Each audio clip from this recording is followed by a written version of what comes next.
The Michigan backwoods sighting in the early fall of 1977, deep in the wooded regions near Baldwin, Michigan, a remote area surrounded by lakes and forest.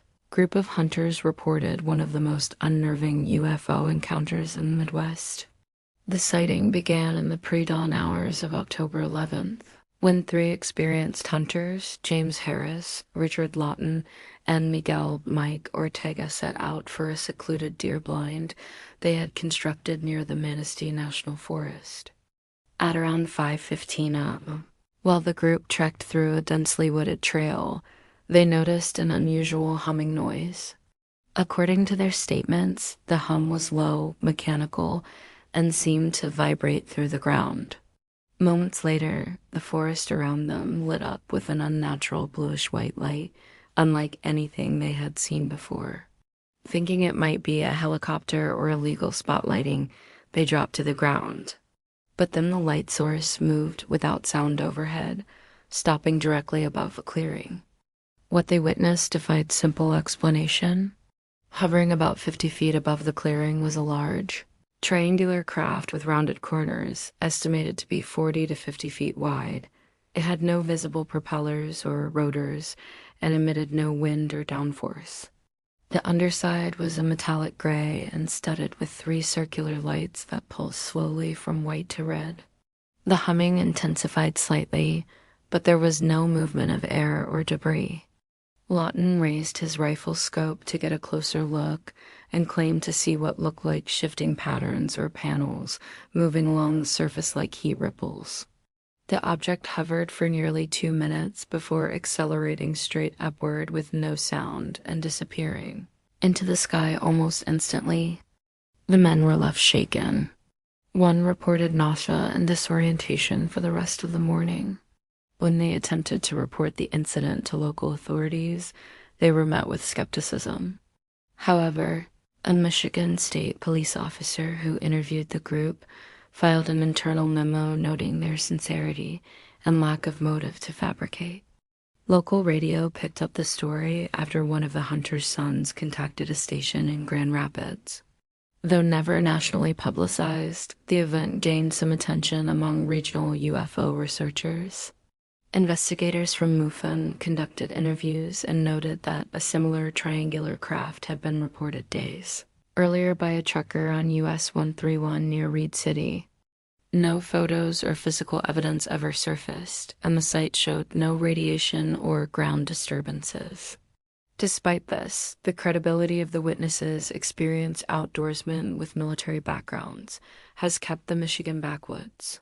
Sighting of 1977 in UFO circles as an authentic unexplained case. To this day, the incident remains unresolved, unacknowledged by the government, and largely forgotten in the broader UFO narrative. Yet for those who were there, it was a life-altering experience that marked the forest with a mystery that never left. The Bray Road incident refers to a series of mysterious sightings of a large, wolf-like creature reported near Elkhorn, Wisconsin, specifically along a rural stretch known as Bray Road. Though sightings date back to the late 1930s, it was a 1989 encounter that brought the legend into modern focus and kicked off a wave of reports in the early 1990s. The key incident occurred on Halloween night, 1989, when 8-year-old Doris Gibson was driving home on Bray Road, just outside of Elkhorn. As rain began to fall and visibility dropped, she felt her car lurch as though she had struck something. Thinking it might be a small animal, she pulled over to check. As she exited the vehicle and walked to the rear, she saw nothing on the road. But then she heard movement off to the side, and what she described next would stay with her for the rest of her life. From the shadows, a large, upright creature emerged, walking on 2 legs like a man. It was covered in dark, shaggy fur and had a distinctly canine head with pointed ears and glowing eyes. It appeared to be holding something in its clawed hands, perhaps roadkill. The creature took a few steps toward her before she ran back to her car in terror.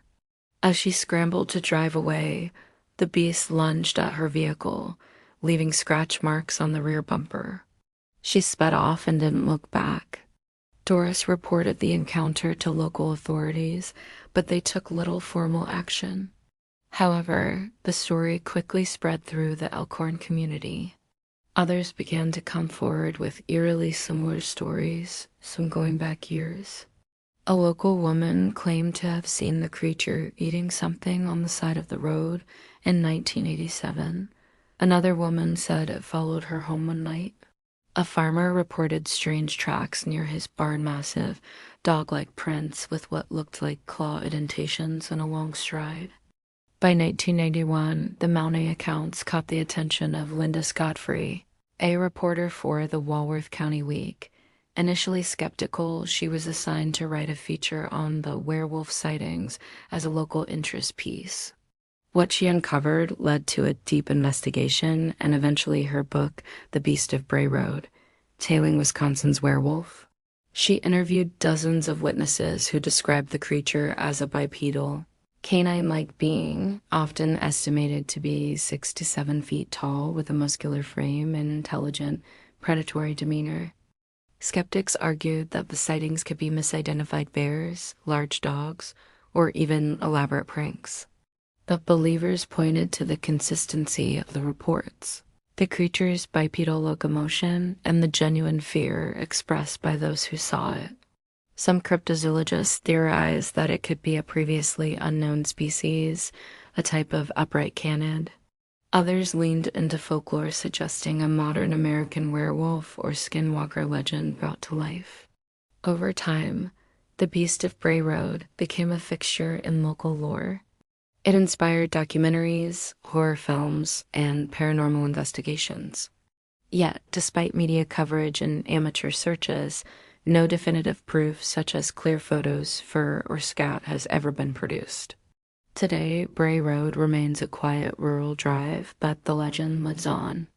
Locals still report odd sightings from time to time, and paranormal enthusiasts continue to visit in hopes of glimpsing the creature for themselves. The Upper Peninsula Camp Encounter. In late summer 2004, a couple, Charlie and Allison, planned a rustic camping trip in Michigan's Upper Peninsula near the shores of Lake Superior. Both seasoned campers, they intentionally chose a secluded site adjacent to pictured rocks, far from other groups. Around 2 amames stepped out of their tent to enjoy the night air and stargaze.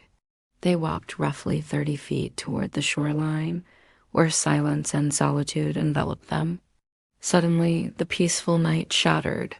From the darkness came a blood-curdling scream, neither animal nor human, but a guttural, agonized cry that cut through the stillness. Charlie later described the sound as a disheveled man-sounding voice. Nuo, Nuo, Noel. Frozen in terror, they clutched each other and slowly retreated to the tent, shaken by the primordial intensity of that scream.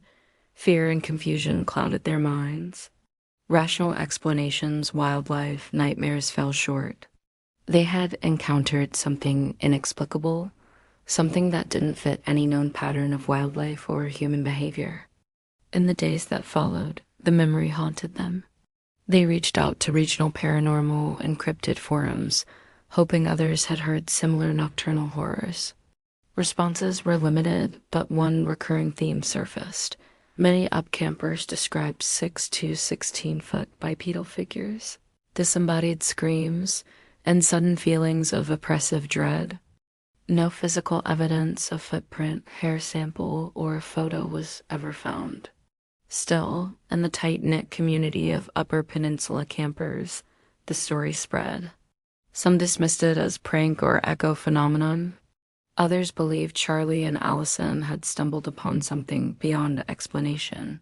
Today, the 2004 camp encounter remains an eerie ghost in upcamper lore, a terrifying nocturnal scream in the wilderness experienced by 2 level-headed adults who left no witnesses but each other and returned convinced they'd shared something otherworldly.